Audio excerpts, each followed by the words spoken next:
All right, Gretch, could the nation be heading toward a construction crisis thanks to an executive order signed in February by President Obama? Brett McMahon, VP of Miller and Long Concrete Construction, says the president may be thanking big labor for the support by favoring unions in federal construction projects. Brett, what evidence do you have in that statement?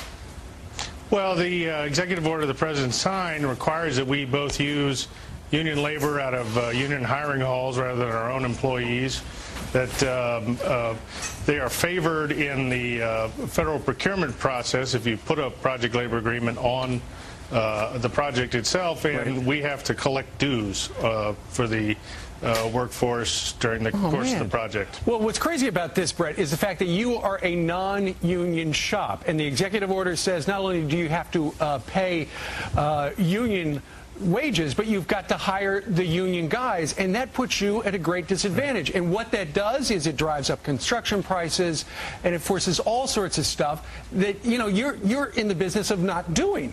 It forces unionization. Absolutely, and 86% of the construction workforce out there actually has chosen not to join a union. That's a common misconception that it's kind of a unionized industry. It's really not. Yeah. Well, you know, a lot of people know that Barack Obama was supported heavily by organized labor, and in fact, he's going out to the AFL-CIO today. Do you see this executive order that he signed in February as a little payback for getting the support last November?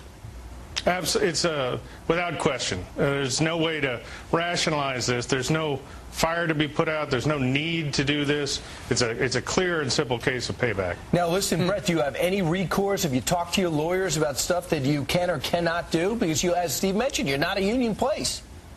Well, yeah, we're actually considering legal action now. Because just because the president signs an executive order doesn't mean he's actually legally able to withstand a challenge, and we think we actually could develop a pretty good case here. All right, Brett McMahon, Vice President of Miller and Long Concrete in Bethesda, Maryland, talking about payback. We thank you very much, sir. Thank you. All right, up next.